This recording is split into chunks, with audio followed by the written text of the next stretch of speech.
በስመ አብ ወወልድ ወመንፈስ ቅዱስ አሐዱ አምላክ አሜን። ሹመይ መምህር ሐዲስ ገብረመድህን ዝበሃል ናይ ዞባ ሰሜን ምዕራብ ሽረ ሀገረ ስብከት ናይ ስብከት ወንጌል ክፍለ ሓላፊን ናይ ደብረ ገነት መድኃኔዓለም ቅዱስ ሚካኤል ቤተክርስቲያን አመሓዳሪ እየ። በዚ ሕጂ ቀፂልና ብዛዕባ እቲ ኩላና ተስፋ ንፅበዮ ዘለና ናይ ጎይታና መድኃኒትና ኢየሱስ ክርስቶስ ዓብይ ጾም ምክንያት ብምግባር ሓፂር ትምህርቲ ክንመሃር ኢና እሞ ንዓይ ተናጋሪ አንደበት ነዚ ቃል እዚ ንሰምዕ ዘለና ኩላና ድማኒ ኣስተውዓሊ ልቦና ሂቡ ብዛዕባ ጾም ዘለዎ ጥቕምን ከም መፅሓፍ ቅዱስ መሰረት ጌርና ክንመሃር ኢና እሞ እግዚአብሔር መንፈስ ቅዱስ ምስጢሩን ጥበቡን ይግለጸልና። እሞ ነቢይ እግዚአብሔር ቅዱስ ዳዊት ጾም ንምንታይ ዝጠቅም መሰረት ካብ መፅሓፍ ቅዱስ ወሲድና መነሻና ዝኸውን ርእስና ዝኸውን ካብ መፅሓፍ ቅዱስ ካብ ቅዱሳት መፅሓፍቲ ወሲድና ጾም ንምንታይ ይጠቅም፣ ጾም እንታይ እዩ፣ ጾም መን ይሓጊብዎ ዝብሉ መሰረታዊ ነገራት አልዒልና ንምንታይ ዓብይ ጾም ተባሂሉ ንምንታይ ከእዩ ንጾመ ዘለና ዝብል ካብ መፅሓፍ ቅዱስ እንዳልዕልና ክንመሃር ኢና እሞ እግዚአብሔር መንፈስ ቅዱስ ይግለፀልና።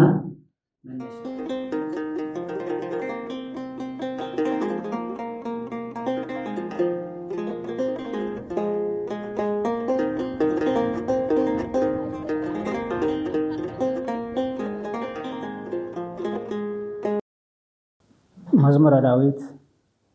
108 ቁጽሪ 24 ዘሎ ነቢይ እግዚአብሔር ቅዱስ ዳዊት ዝጸለዮ ዝዘመሮ ዝማሬ አልዒልና ክንመሃር ኢና። ንሱ እውን ወደክመኒ ብረቼ በጾም አብራኸይ ሰውነተይ ብጾም ምክንያት ደኸሙ። ነቢይ እግዚአብሔር ቅዱስ ዳዊት ገና ካብ ህፃንነቱ ጀሚሩ ንንግስና ዘምጽኦ ህፃን ነይሩ። ግን ድማ ኣብ ንግስና ግዜ እውን ኃጢአት ስለ ዝሰርሐ ብጾም ምክንያት ብጸሎት ምክንያት ናብ ፈጣሪ ክምለስ ስለ ዘለዎ ኩሉ እንዳሃለዎ ኩሉ ዝተማልአ እንዳሃለዎ ግን ድማ ሰውነቱ ካብ ቅብኣትን ካብ ስጋን ንስጋ ካብ ዘድልዩ ነገራት ኩሉ ተቆጢቡ ናብ ፈጣሪኡ ስለ ዝቐረበ እግዚአብሔር እውን ከም ዝተቐበለ ዝነገረና እሞ ጾምና ጸሊና ሰውነትና ኣድኪምና ናብ እግዚአብሔር ክንቀርብ ከም ዘለና ዘጥፋእና የጥፋእት እውን እግዚአብሔር ዝቕበለና ምዃኑ መነሻ እዩ ጠቂስና ዝኔና እሞ ካብዚ ተላዒልና ጾም ማለት እንታይ ማለት እዩ ዝብል መጀመርያ ንሪኢና ማለት እዩ። ጾም ማለት ምክልካል ማለት እዩ። ምቁጣብ ዘይምስራሕ ዘይተኣዘዝካዮ ዘይምስራሕ ዝብል ትርጉም ኣለዎ። ተወሳኺ እውን ጾም ማለት ረቀቕቲ መናፍስቲ ኣጋንንቲ ነርሕቐሉ መናፍስቲ እንዋግአሉ ረቂቕ መሳርሒና እዩ ማለት እዩ። ስለዚ ኣጋንንቲ እነውፅአሉ መሳርያና እዩ ማለት እዩ። ነዚ እውን እዩ ጎይታና መድኃኔዓለም ክርስቶስ ኣብ መዋዕለ ስጋዌው ሐዋርያት ድውይ ምፍዋስ ኣብይዎም ቀሪቦም ንሐዋርያት ንምንታይ ኢና ድውይ ምፍዋስ ኣብይና ኢሎም ዝጠየቁሉ ግዜ ዝንቱ ዘመድ ይወፅእ ዘእንበለ በጾም ወፀለስ ዝበሎም። ስለዚ ኣጋንንት ክወፁ ዝኽእሉ መናፍስቲ ክነውፆም ንኽእል ረቀቕቲ መናፍስቲ ስለ ዝኾኑ በቲ ረቂቕ መሳርሒና ብጾም ምክንያት ነውፀሉ ምዃንና እውን ሓደ ምክንያት እዩ፣ ናይ ጾም ምክንያት ማለት እዩ። ጾም ናይ ስጋ ስምዒት ዘጥፍእ ናይ ነፍሲ ቆስሊ ዘድርቕ ካብ ናይ እንስሳ ስራሕ ተግባር ተቆጢብና ልክዕ መላእክቲ መሲልና ንእግዚአብሔር ነመስግነሉ መንፈሳዊ ሓይሊ ዘጓናጽፈና መሳርሒ እዩ ጾም ማለት። ስለዚ ጾም ክንብል ከለና ሰውነትና ካብ ዘድልይዎም ነገራት ተቆጢብና ምጽናሕ ሰዓት ቅዳሴ ዝውዳእ ሰዓት ናይ ጾም ሰዓት ዝውዳእ ጸኒሕና ክንጸውም ከም ዝግበአና ዘርድአና እዩ ማለት እዩ። እውን ፍትሐ ነገሥት ያው አንቀጽ 15 ብስፍሓት ስለ ስርዓተ ጾም ብደንቢ ነጊሩና ኣሎ ማለት እዩ። ስለዚ ትዋና መሰረቱ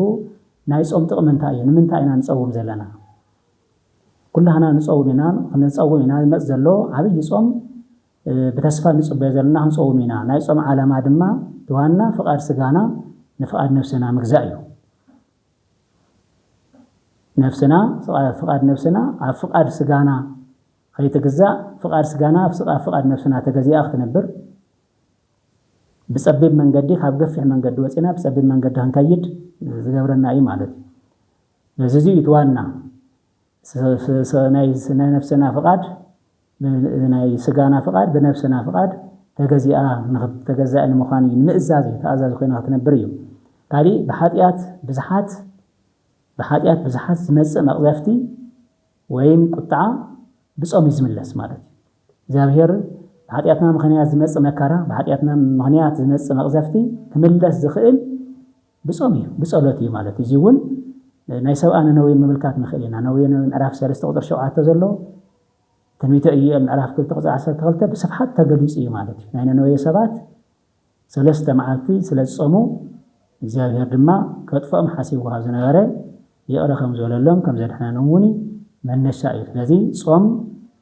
ስርየት ዘምጽእ ናይ ኃጢአት ምድምሳስ እውን ዘምጽእ ስለዝኾነ ኃጢአት ተደምሲሱ ጽድቅ እንረኽበሉ መንገዲ ስለዝኾነ ነዚ እዩ ትዋና ማለት እዩ እና ጾም ናይ ደቂ ሰባት ሕጊ ዘይኮነስ መድኃኒ ዓለም ክርስቶስ ባዕሉ ወዲያም መስተጠመቀ ከይወዓለ ከይሃደረ 40 መዓልትን 40 ሌሊትን ጾይሙ ዝሓገጉ ሕጊ እዩ ማለት እዩ እዚ ናይ መጀመርያ ሕጊ ጾም እዩ ክርስቶስ ናይ መጀመርያ ሕጊ ዝገበሮ ንጾም እዩ ማለት እዩ ስለዚ ጾም ክርስቶስ ሰራይ ሕጊ ስለዝኾነ ንጾም እውን ሕጊ ገይሩ ዝሰርዖ ባዕሉ መድኃኒ ዓለም ክርስቶስ እዩ ካብዚ ተላዒልና ኢና ንሓውን ንሕና እውን ንጾም ዘለና ማለት እዩ እና መብልዕ ንኃጢአት መሰረት ከም ዝኾነ ጾም ድማ ንምግባር ንትሩፋት መሰረት እዩ ማለት እዩ ንትሩፋት ንምግባር ንመንፈሳውነት መጀመርያ እዩ ማለት እዩ ነዚ እውን እዩ ጾም እማ ለጸሎት ወእህታ ለአርምሞ ወነቃ ለአንብዕ ወጥንተ ኩሉ ገንዲ ሰናይት ዝብላ ስለዚ መሰረት እዩ ማለት እዩ ንኩሉ ስለዚህ ነዚ ኢና ኩላህና ብንጾሞ ዘለና እውን ክንጾሞ ንቅድሚት ተስፋ ጌርና ንጽበዮ ዘለና ማለት እዩ እና መድኃኒ ዓለም ክርስቶስ ዝጾሞ ባዕሉ እቲ ናይ ዓለም ፈጣሪ ናይ ኩላህና ፈጣሪ ኃጢአት ዘይብሉ በደል ዘይብሉ መድኃኒ ዓለም ክርስቶስ ዝጾሞ ጾም ስለዝኾነ ንሕና ድማ ኣሰሩ ተኸቲልና ንጾም ክርስቶስ ብጾሙ ትዕቢት ፍቅረ ነዋይ ስስዕቲ ከም ዘጥፍአ ኩሉ ንሕና እውን ክንጾም ከለና ክንጽሊ ከለና ትዕቢትን ፍቅረ ነዋይን ስስዕትን ይጠፍኡልና ነጥፍኦም ማለት እዩ ብጾም እዮም ጠፍኡ እዚኣቶም ብኻሊእ ጠፍኡ ይኽእሉን እዮም ማለት እዩ ክርስቶስ ብጾም ድል ከም ዝገበሮም ከም ዘሸነፎም ንሕና እውን እዚኦም ነሸነፎም ማለት እዩ እና ትዕቢት ክንብል ከለና ኣምላኽ ክኸውን እየ ምባል እዩ ኣምላኽነት ኣምላኽ ክኸውን እየ ምባል እዩ ፍቅረ ነዋይ ማለት ድማ ይኣኽለኒ ዘይምባል እግዚአብሔር ዝሃበካ ሃፍቲ ይኣኽለኒ ዘይምባል እዚ ፍቅረ ነዋይ እዩ ስስዕት ማለት ድማ ዘይተዋሃብካዮ ምልላይ እዚኣቶም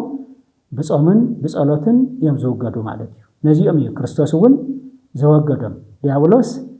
ክርስቶስ 40 መዓልትን 40 ሌሊትን ምስ ጾመ ጠመየ ይብል እሞ በዚ ክፍትኖ ደልዩ እስከዚ እምኒ ዘይ ዝዳቦ ዘይ እምኒ እዚ ናብ ዳቦ ቀይሮሞ ንስኻውን ክትበልዕ ኣነ እውን ክምዕሰሎ ሰብ ብእንጀራ ጥራሕ ኣይኮነን ዝነብር ብናይ እግዚአብሔር ቃል እዩ ዝነብር ኢሉ ከም ዘሸነፈ እውን ንርዳእ ኢና ማለት እዩ እና ካብዚ ተላዒሎም ኣቦታትና ሃዋርያት እውን ሊቃውንትን እንዳጾምዎ እንዳስተምህርዎ ከም ዝመፁ እውን ያው ፍትሐ ነገሥት አንቀጽ 15 ድድስቅልያ 29 እውን ብደንቢ ብስፍሓት ተቐሚጡ እዩ ማለት እዩ ክርስቶስ ከም ዝጾሞ ተቐጺሎም እውን ሃዋርያት እንዳጾምዎ ከም ዝመፁ ካብኡ ተኸትልና ድማ ንሕና እውን ንጾም ዘለና ካብዚ ተላዒልና ኢና ማለት እዩ ስለዚ ጾም ማለት ካብ ስጋን ካብ እንጀራን ምኽልካል ጥራሕ ዘይኮነስ ሰውነትና ኩሉ ክጸውም ዘለዎ ሰውነትና ኩሉ ክጸውም ሰውነትና ዝተቀደሰ ንብረት ጌርና ናብ እግዚአብሔር ከነቀርብ ዓይንና ክጸውም ኣለዎ እዝንና ክጸውም ኣለዎ ኣፍና ክጸውም ኣለዎ ነዚ እውን ቅዱስ ያሬድ እቲ ኣክሱማዊ ሊቅ ዝኾነ ቅዱስ ያሬድ ዓይኒ ይጾም እዝኒ ይጾም ኣፍ ይጾም ኢሉ ኣብ ጾመ ድጉኡ ብደንቢ ገይሩ ኣብራርሂ ነጊርና እዩ ማለት እዩ ታዩ ዓይኒ ይጾም ታዩ እዝኒ ይጾም እዝኒ ከምንታይ ይጾም እንተይልና ግን ዓይኒ ሕማቅ ካብ መርኣይ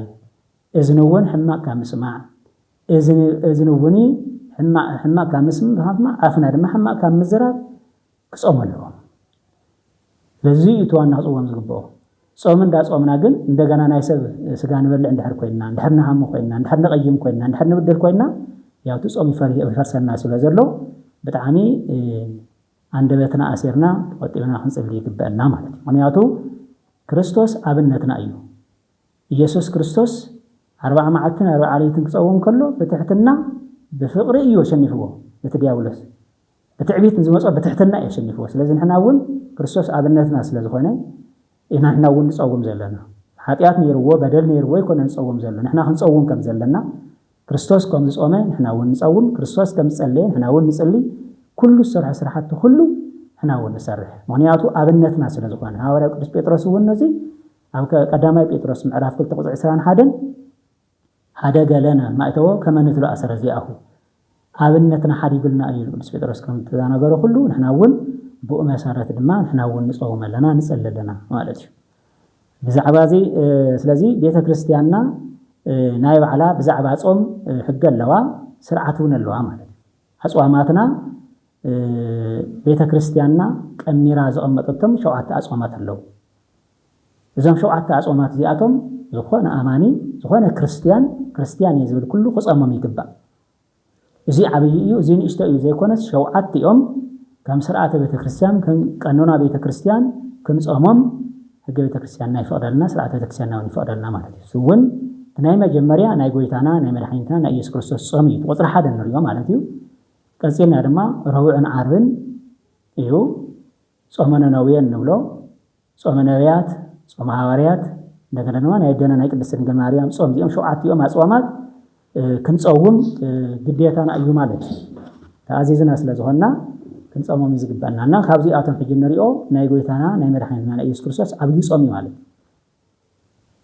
ስለዚ ዓብይ ጾም ክንብል ከለና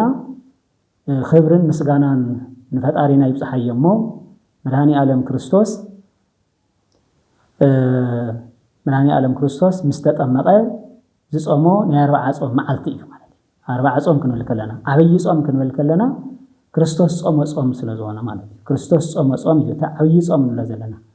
ስለዚህ ንምንታይ እዩ ዓብይ ጾም ተባሂሉ ዝብል ግን ምክንያታት ኣለዎ ማለት ዓብይ ጾም ዝብል ስያሜ የለውም ኩሎም ዝጸዋዕናዮም ጾመ ነቢያት ይባሃል ናይ ነቢያት ጾም ናይ ሐዋርያት ጾም ይዝብል እዚ ግን ፍልይ ብዝበለ ዓብይ ጾም ዝብል እዩ ዓብይ ጾም ንብሎ ድማ ቁጥር 1 ናይ ጎይታና ናይ ፈጣሪና ናይ ኢየሱስ ክርስቶስ ጾም ስለዝኾነ እዩ ናይ ፈጣሪና ጾም ስለዝኾነ ዓብይ ጾም ዝብል ትርጓሜ ተዋሂብዎ ኣሎ በኻልኣይ ድማ እቶም ኣርእስተ ኃጣው ዝበሃሉ ዓበይቲ ናይ ኃጢአት መሰረት ዝኾኑ ትዕቢትን ፍቅረ ንዋይን ስስዕትን ዝተወገድሉ ስለዝኾነ ዓብይ በደልን ዓብይ ኣርእስተ ኃጢአትን ዝተደምሰሰሉ ዝጠፈሉ ስለዝኾነ ዓብይ ጾም ዝብል ትርጓሜ ተዋሂብዎ ኣሎ ማለት እዩ ስለዚ ጾምና እዚ ሕጂ ንቅድሚት ንጾመ ዘለና 8 ሰንበትን 55 መዓልትታት ኣለውዎ ንሱ እውን 40 መዓልቲ ብሎ ዘለና መድኃኒ ዓለም ክርስቶስ 40 መዓልትን 40 ሌሊትን ጾመ እዩ ጧጽልና ዘለና ንሪኦ ድማ ቀበላ እንብለውን እዚ እውን ከምቲ መጽሐፍቲ ዝነግሩና ጾመ ህርቃን ይባሃል ጾመ ህርቃን ማለት ንጉስ እዩ ናይ ቤዛንታይን ንጉስ ዝነበረ እዩ ግን ድማ ንምንታይ እዮም ጾይሞሞ ናይ ንጉስ ኢሎም ድዮም ጾይሞሞ ኢልና ክንዛረብ ንኽእል ኢና ግን ድማ እዚ ታሪክ ዝሰርሖ ስራሕ ስለ ዘሎ ናይ ጎይታና ናይ መድኃኒትና ናይ ኢየሱስ ክርስቶስ መስቀል እቶም ናይ ፋርስ ነገስታት ካብ ኢየሩሳሌም ማሪኾም ብ614 ዓመተ ምህረት ማሪኾም ስለ ዝወሰድዎ ንጉስ ድማ ኣሸኒፉ ብጦርነት ኣሸኒፉ ናይ ጎይታና ናይ መድኃኒትና ናይ ኢየሱስ ክርስቶስ መስቀል ስለዝመለሰሎም ንምስትዋስ ኢሎም መስቀልና ዝተመለሰልና መዓልቲ ኢሎም ድማ እዚ ጾም እዚ ምስ ናይ ጎይታና ኢየሱስ ክርስቶስ ተወሳኺ ገይሮም ኣቐሚጦም እዮም ማለት እዩ ቦታትና እዚ ናብኡ ክውሳኽ ከሎ ካብኡ ቀፂሉ ዘሎ ድማ እቲ ሕማማት እንብሎ ጎይታና መድኃኒትና ኢየሱስ ክርስቶስ ንዓና ክብል ዝተንገላትዖ ንዓና ክብል መከራ ዝበፅሖ ሳምንታት እዚ እውን ሓዊስና ጠቕላላ ኣብዚ 44 ይኸውን ኣብቲ 14 ጠቕላላ ምስ ንስይ ሓዊስካ 55 መዓልቲ ንጾም ኣለና ማለት እዩ ሕማማት እውን ሓዊስና ማለት እዩ እና شمن تسنوتن 55 معلتات كم زخونون مردا يلينا ايو مالتنا تم شمن تسناوتن ولم قدس ياريد قميرو زقمطوم كاب زورده جميرو ساع وساينا زلو ساعتن ساي زلو مالتي نا زورده